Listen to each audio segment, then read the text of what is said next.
Good afternoon, and welcome to the Johns Hopkins Congressional Briefing Series. As America's first research university, Johns Hopkins is committed to sharing the knowledge of our faculty experts. Today's briefing will focus on the recent outbreak of avian influenza, also known as bird flu. My name is Lainie Rutkow, and I'm Executive Vice Provost at Johns Hopkins University and a professor at the Bloomberg School of Public Health and the School of Advanced International Studies. I'll be moderating today's briefing. The recent avian influenza outbreak is concerning, especially on the heels of the COVID-19 pandemic. Today, we'll talk about the risks of transmission to humans, the potential impact on our food supply chain, and what local, state, and federal officials can do to ensure better access to surveillance data. I'm joined today by several of my colleagues from Johns Hopkins who are tracking this outbreak. Andy Pekosz is a professor at the Johns Hopkins Bloomberg School of Public Health and co-director of the Johns Hopkins Center of Excellence in Influenza Research and Response. Meghan Davis is an associate professor at the Johns Hopkins Bloomberg School of Public Health and a former dairy veterinarian. Peter Thielen is a senior scientist in the Research and Exploratory Development Department at the Johns Hopkins Applied Physics Laboratory, where he leads research focused on molecular assessment of pathogens and the environment. I want to remind our audience that we will be answering your questions in real time today. So please submit questions for our experts in the box that you see at the bottom of your screen. I'm now going to turn to each of our panelists for their initial thoughts, and then we'll quickly move to Q&A. Andy, I'll turn to you first. Let's start by defining avian influenza, or what some call bird flu. What is it exactly? How is it transmitted? What are the risks to humans? Well, I think all of us are familiar with the seasonal influenza that we deal with in humans on an annual basis and every winter. It turns out that there are a lot of other kinds of influenza viruses, and many of them turn out to really infect migratory birds and waterfowl. Those are usually not threats to us, but they circulate a lot in the natural populations. In particular, though, one avian influenza virus, a virus they call H5N1, has really been making some global inroads in the past few years, causing massive numbers of infections in migratory birds, and also spreading out of migratory birds and infecting other animals, including sea lions, bears, foxes, predatory birds, and occasionally humans. Now, this is a concern for us for a number of reasons, but from the potential pandemic standpoint, these avian viruses, we really don't have pre-existing immunity in the human population to them.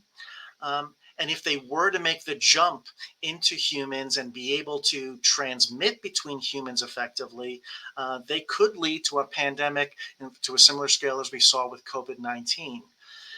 The most recent jumps into dairy cows represent another sort of increased risk of this virus learning to adapt to mammals and potentially infecting humans. So for all those reasons, we really are paying much closer attention to avian influenza viruses over the past few years than perhaps we have prior to that.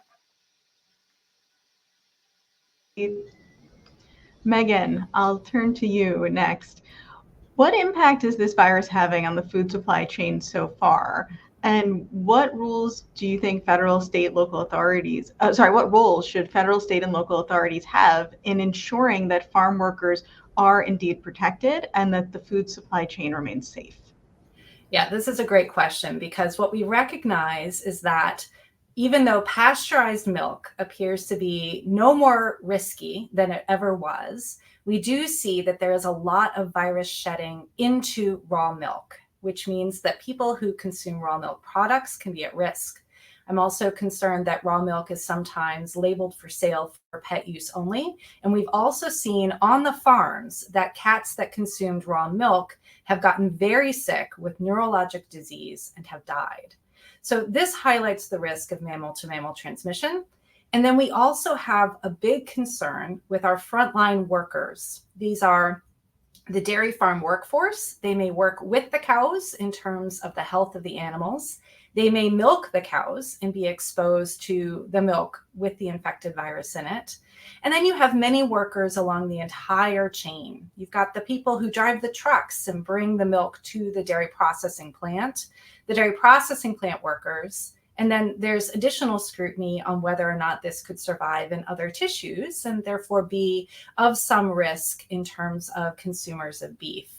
What we've been seeing from the testing so far is that pasteurized milk, there's no detection of live virus, and it does not appear to be infectious.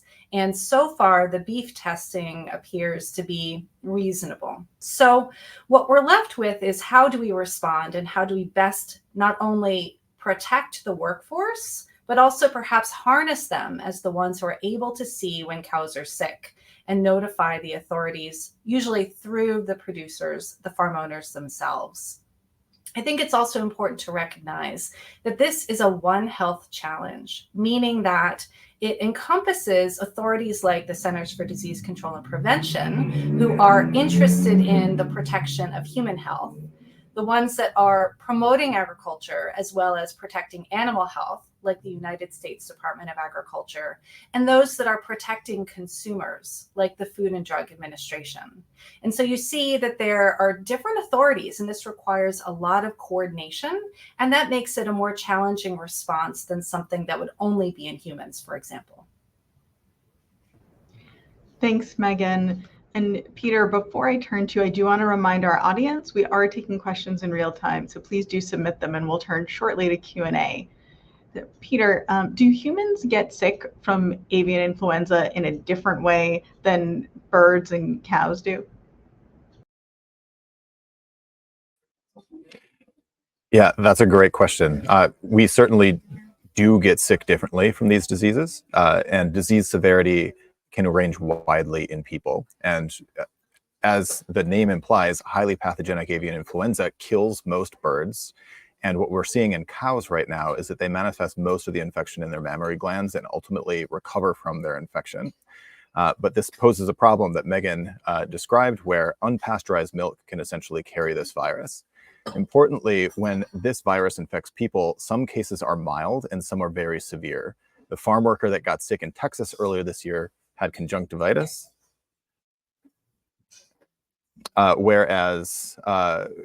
which is redness of the eyes, but very few symptoms that you typically associate with with influenza infection were present in that case. The reality is that about 50% of people die from infection with highly pathogenic avian influenza virus when they contract it.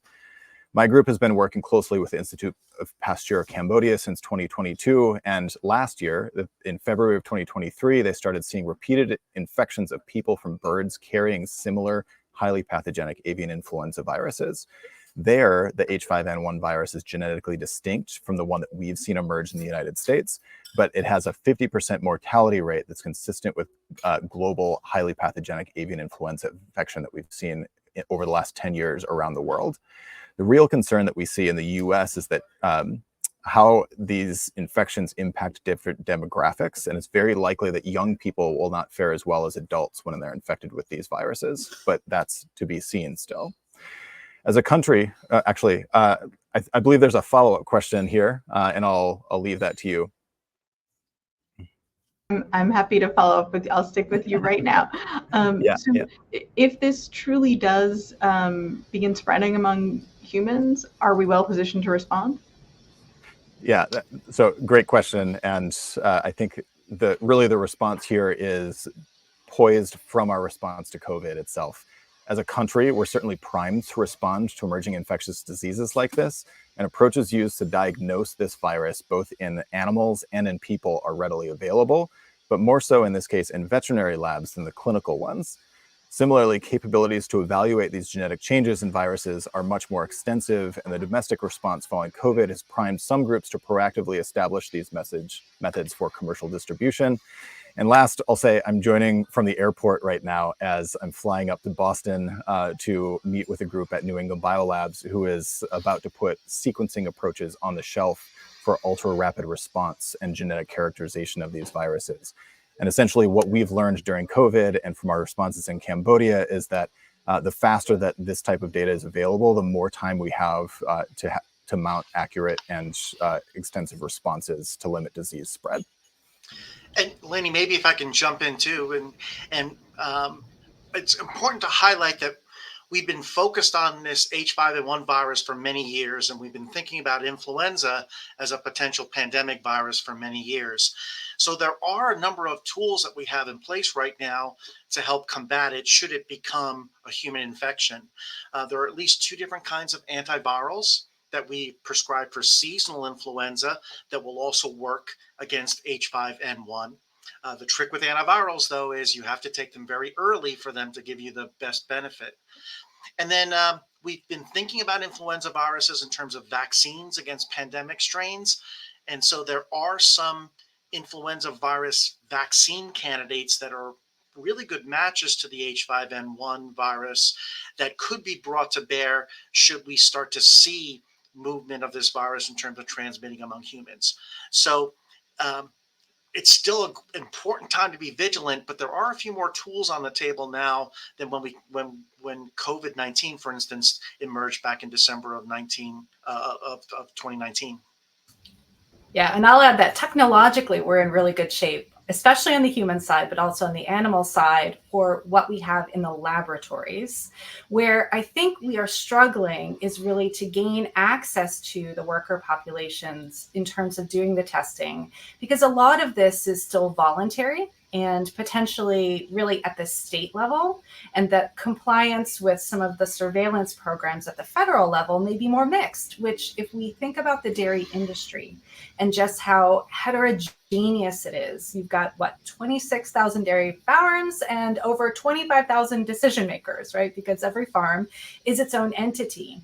You also have vulnerable workers who may not have as much access to the testing or to healthcare services based on migrant or immigrant status, based on using languages other than English as their primary language. And so really thinking about how we can do outreach to these populations and make sure that they have access to be tested, because they're the ones who are highest exposed. They're the ones working with the dairy cows or working with their products on a daily basis. In addition to this, I think it would be really useful to think about how we can put testing in the hands of the dairy farmers so that they can make better decisions in terms of what they need to do. And so can we get some rapid diagnostics onto the farm? We use this for other things in veterinary medicine, and I think we have the technological capability to develop what we might need. It's just how do we roll that out? And how do we also make sure that we are equally rolling out things that they might need in order to better work with the cows, like personal protective equipment, the masks, the coveralls, the headgear, the goggles, etc., that might help them be more protected. Thanks, all. Before we move to Q&A, I want to follow up with you about a couple of questions related to how people can best keep themselves safe. So Meghan, I'm going to stay with you for a moment. Raw milk, popular these days. How should we be thinking about that relative to avian influenza? We've always said in public health that raw milk is associated with many different diseases, and now we've added H5N1 to the list. The concern here is that we don't know as much about this in humans as we would like, and it may be that we'll see different manifestations of disease based on a consumer exposure where you are ingesting it or you're drinking the fluid milk versus other kinds of exposures you may see among workers who are working in dairy parlors and handling animals. There's one bigger piece that really worries me. We recognize that with raw milk, there are differences in terms of regulation at the state level, and that movement of milk, raw milk across state lines is more at the federal level and is prohibited, but there are ways around it. And I've seen products that are raw milk products labeled for pet use only in grocery stores. What concerns me is we've clearly seen that cats are highly susceptible, and there are many of us who own cats. So if you have a pet, and we have no reason to think that dogs may not be susceptible, and we recognize that ferrets are also highly susceptible, these are animals that live with us and could get sick. And potentially very, very sick and die from exposure to these products. In addition, from a public health perspective, I worry that if a cat ingests raw milk in a home, becomes sick, that is now a different kind of exposure to the owner than what we might see either at a work site or through consumption of raw milk. And since we don't know much about this virus and we really want to prevent it from getting into humans and having that potential to adapt, I think it's critical that consumers who use raw milk products really reconsider that. And please do not feed any raw milk products to your pets. Thanks, Meghan. Peter, one for you about thinking about how humans can best protect themselves right now. What's your best advice if someone happens to come across a dead animal, a sick animal, is aware of a die-off? What should they do? The first recommendation is don't touch it. Absolutely do not touch animals that have died from unexpected causes. And one of the most important things that you can do right now to be vigilant against further spread of this disease is to report it. The USDA has a website that they call Defend the Flock, where you can report die-offs of animals. And if you witness this in a domestic animal like a cat or an animal that has come in contact with farm species, that is a good way to report that information. And I would also recommend that everybody just think back to the beginning of COVID, where we were doing hand washing, we were practicing very different sanitary practices to kind of minimize the risk of spread. And doing this in the presence of animals, especially that carry this virus, I think is super important right now. Thanks, Peter. And thanks to our audience. I do see your questions coming in, and I'm going to turn to them now. Andy, first question is coming to you. So you spoke in your opening remarks a bit about vaccines. What's in the pipeline relative to avian influenza? So what should we be anticipating? Well, number one, we know how to grow vaccines for influenza. Our seasonal influenza vaccine production pipeline is a great example of how the pharmaceutical industry can make millions of doses of vaccines on a particular schedule. We also have, over the past 10 or 15 years, identified certain viruses that infect birds and sort of use them as test runs, put them through the vaccine generation pipeline, made versions of them that can be then scaled up for manufacturers to produce. And so we have a few of these in the freezer, so to speak, that can be brought up and brought to bear should the need be made available. Now, we do want to continue to monitor these outbreaks of H5N1 viruses, because if influenza has shown us anything, it can rapidly change. And we really want to make sure that the most up-to-date version of this vaccine is really matching the strains that are circulating right now. So again, we have the pipelines to make influenza vaccines. We have new technologies like mRNA vaccines that can be brought to bear on this. So it's really a question of monitoring now and making sure that we keep track of these outbreaks so we can make the best choice about what the potential vaccine for an H5N1 virus would be. Thanks, Andy. And a quick follow-up to you. When you say, in the freezer, so to speak, does that mean hours, days, weeks, longer? Well, the influenza vaccine pipeline is one that takes roughly between 4 to 6 months here in the US, at least, to make about 200 million doses. So the sooner we make a decision on when we want to start that, the better off we'll be in terms of making sure we have enough doses of vaccine to be able to vaccinate people in a timely fashion. So those vaccines that would start the process are already in the freezer. They have been made in ways that can be distributed quickly to manufacturers. We just want to make sure that we make the right choice in terms of when to start the process and devote the most resources to maintaining that. We're already making seasonal influenza vaccines, and we certainly don't want to take resources away from that unless we really have to in order to make the H5N1 vaccines. Thanks, Andy. Peter, I'm going to send this next question to you, but others please jump in. So Andy just mentioned seasonal influenza, and we know now if you go to the doctor, you're not feeling well, you can be tested for flu, is that test also going to pick up avian influenza? That's a great question. It will pick up influenza generally. The flu test that you get at the clinic tests for influenza A virus, which is a catch-all for all influenzas that fall under that umbrella, whether they be seasonal or avian viruses. The challenge that we have when we're doing diagnostics of these types of diseases is that you will be identified as being positive for influenza virus, and there is a second test that needs to be done to determine whether that is a seasonal virus or an avian virus. And I think one of the main points that was brought up earlier is that we are well prepared for this in veterinary diagnostics labs, but less so in clinical labs.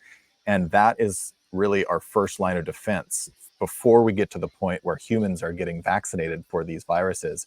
We do have the option of expanding testing in animal species and vaccinating some of these animal species as well in a way that would prevent us from having to have the same response in the clinical setting. Thank you. I'm going to give you each a chance to answer this next question. Meghan, I'll send it to you first. So the question, I know that you all have different partners and collaborators in various parts of the United States and throughout the world. Can you give a sense of how different countries are thinking about avian influenza right now? So Meghan, first to you, then Andy, and then Peter, you can wrap up on this one.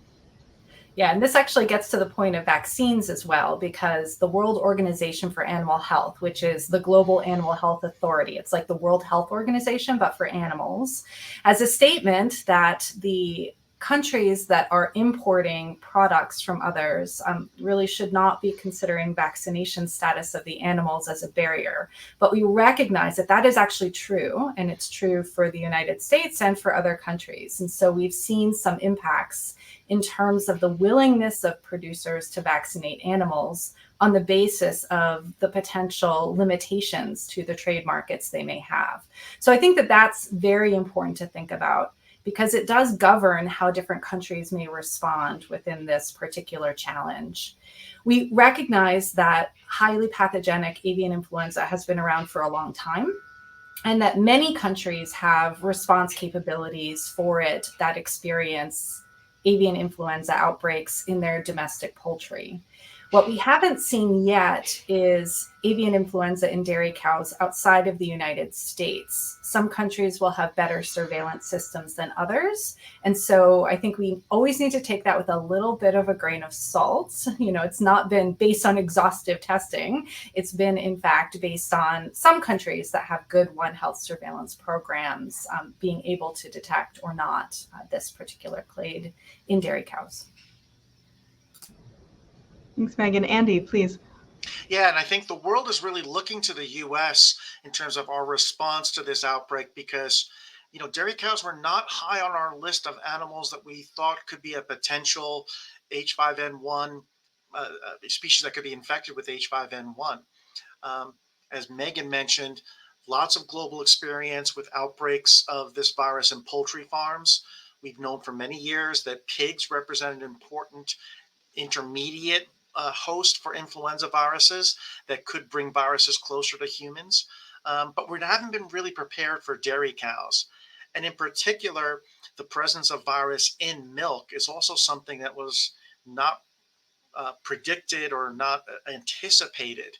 And as was mentioned previously, the amount of milk that's been contaminated with this virus, even though it's been pasteurized, was a little bit of a surprise to us, and sort of brought up the warning signs that says we really have to think about how to apply the tools that we know can keep poultry flocks safe, that keeps pigs safe.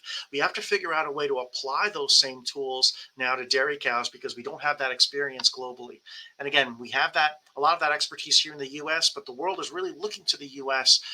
In terms of establishing the guidance and the procedures for dealing with this, because every country has their own dairy cows, and in many places, even unpasteurized milk is an important food source for populations. So the problem is an urgent one here. It's perhaps even more so in other countries around the world. Thanks, Andy. And Peter, please wrap up on this one. What can you tell us about international responses?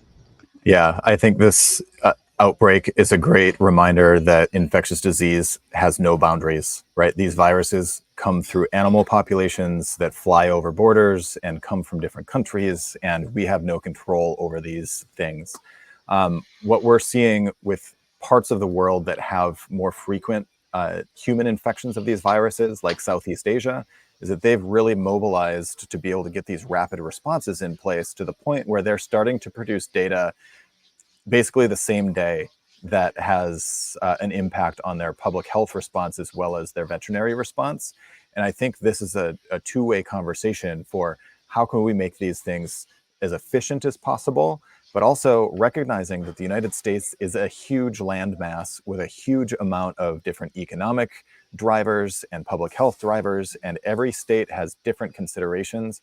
And really, the way that we're operating is symbolic of entire regions of the rest of the world, and it's important that we communicate within groups like the USDA, Food and Drug Administration, US Geological Survey, veterinary diagnostics labs. And really, there's a lot of communication that goes into preventing further spread of these types of outbreaks. Thanks, Peter. So, question from the audience. Are any of you working directly with CDC right now on avian influenza? So I can start. I mean, we're working with a network of laboratories called the Centers for Excellence in Influenza and Research and Response as one component of the overall response to dairy cow influenza, and that the SEER network represents a number of laboratories across the country, mostly at academic institutions, that really provide the basic research response to outbreaks such as this one here. So certainly there are a number of academic laboratories that have now sort of jumped on this problem and are trying to address things from a research perspective. I'm working with a group within the CDC called the Office of Readiness and Response, and ORR specifically has been putting capabilities in place in state and local public health labs for emerging infectious disease and undiagnosed illness using sequencing-based approaches. And this is essentially one of those capabilities that would be a first line of defense for an unknown disease as it comes up in human populations. And it's encouraging to see the proactive response as all of these capabilities have been identified as gaps within the United States more broadly. Yeah, and I'll just add, I direct a center from the National Institutes of Occupational Safety and Health, or NIOSH. My center doesn't focus specifically on agriculture, although agricultural workers are part of our primary target in terms of the kinds of workforces that we intend to help to protect and where we intend to promote their health. There are 12 agricultural centers funded by NIOSH throughout the country in various agricultural regions, and a number of them have been working in this space as well. And I think it's also important to note that this is not just a CDC problem, right? This requires multiple government agencies that have jurisdictions over different parts of the project. And then it requires them to not only do their prescribed work, but also to communicate with other agencies so that there is a combined, unified approach to this. So this is a very challenging problem because of all the different components that have to come together to work together. As others have said in this conversation, the faster we get the data, the better prepared we are. And so we want those agencies to not only work together, but work as quickly as possible. Andy, that's a great point, and it kind of points out that there is a One Health coordinating center within the Centers for Disease Control and Prevention, although I would say it's difficult when you have so many different authorities at both the federal and the state level, as we see in this particular outbreak. Thanks, all. I know that all of you did extensive work during the COVID pandemic. In fact, we all did briefings together during the COVID pandemic. I want to give you each a chance, and Peter, I'm going to send this one to you first to tell us what work that was done during the COVID pandemic helps us to be better prepared now for avian influenza. So Peter, first to you.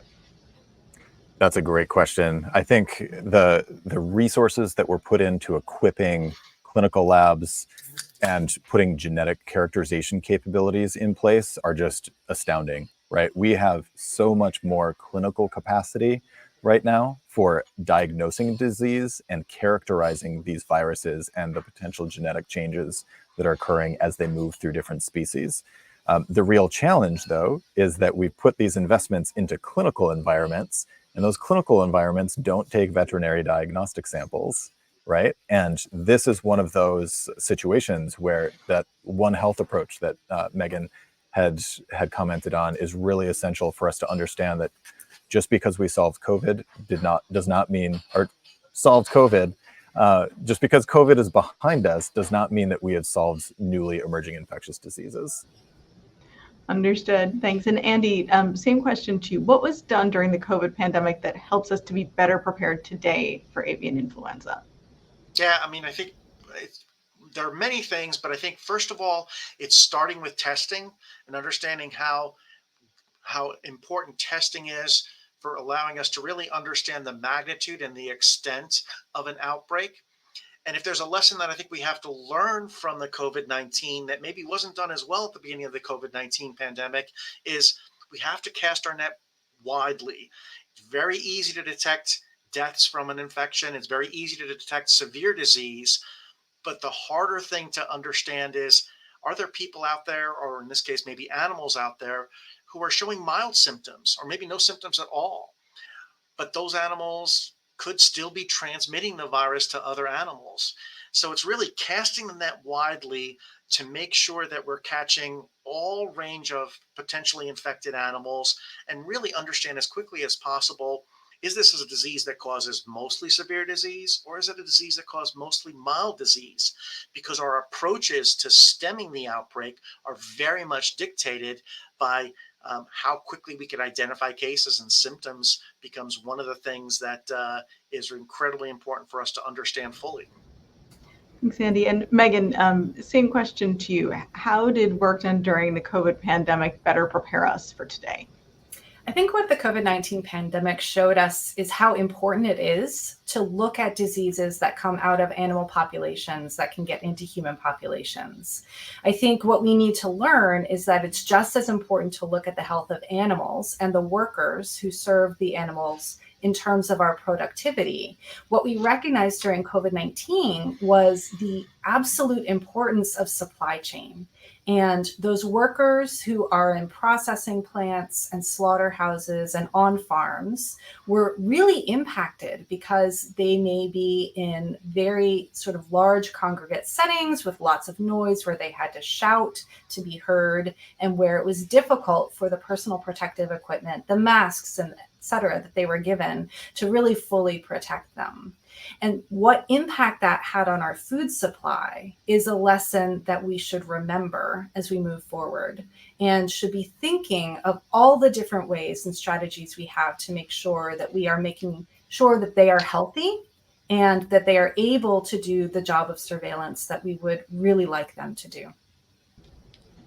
Thanks, Meghan. And I'm going to stay with you. So in your response to a previous question, you mentioned I think you called it the animal equivalent of WHO. So we got an audience question asking, what about WHO? Are they in the mix at this point relative to avian influenza?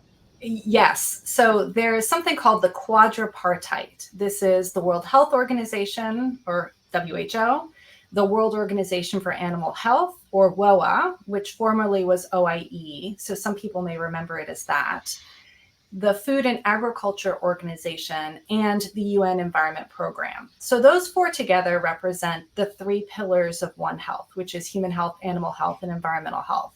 And what we recognize is that it really takes these coordinated approaches with lots of different kinds of experts and lots of different kinds of perspectives, including, as much as we can, participatory approaches where we're really getting into communities, getting onto farms, talking to producers, talking to workers, and knowing what motivates them. Because it isn't just about what regulations can we pass and what technologies can we provide. It's also, how do we make sure that they are implemented in a way that gives us the best ability to control outbreaks like this when they happen. Thanks, Megan. For this next question, I'm going to poll the panel. So Andy, this is coming to you first, and I will give each of you a chance to answer. You can do yes, no if you prefer. Is it time to start masking again? When it comes to avian flu, no. Because the general public, there's not as much of a concern for those individuals right now, and we know the virus isn't transmitting between humans at this point in time. So those kind of measures are the ones that probably won't do any good for us right now. Peter? No, it is not time to start masking. The biggest thing that we mentioned here, don't drink unpasteurized milk. Just don't. That is a great way to get infected with this virus. Thanks. Megan, are you with the group or are you going to be contrarian? I'm going to say yes if you work with dairy cows. You should be masking. If you work in a dairy processing plant or a slaughterhouse, if you keep backyard chickens or work in the poultry industry, and potentially even if you work in another industry. We have not yet done extensive testing in other animal species like swine, and we know that swine can be in the mix when it comes to avian influenza. So yes, if you work with animals, please do mask. And we recognize that last Friday, the USDA issued a statement that there will be increased availability of personal protective equipment for this workforce. Some of it will be through the state stockpiles, and there's authorization for the states to ask the national personal protective equipment or PPE stockpile for supplies should those be needed. So we've solved the problem, we think, of the supply, and now it's a matter of how do we actually get it into the hands of the workers who need it, and make sure that if there are those who need to be fit tested or undergo any other considerations for use of this very important PPE, that is done. I'll change my answer to a solid maybe based on that response. So I think that is a very great example of there are certain groups that are at high risk that should be using protective measures. The general public, this is not the same concern that somebody who's working directly with farm animals or wild animals would have. Andy, do you also want a chance to revise your answer? Megan hit it right on the spot.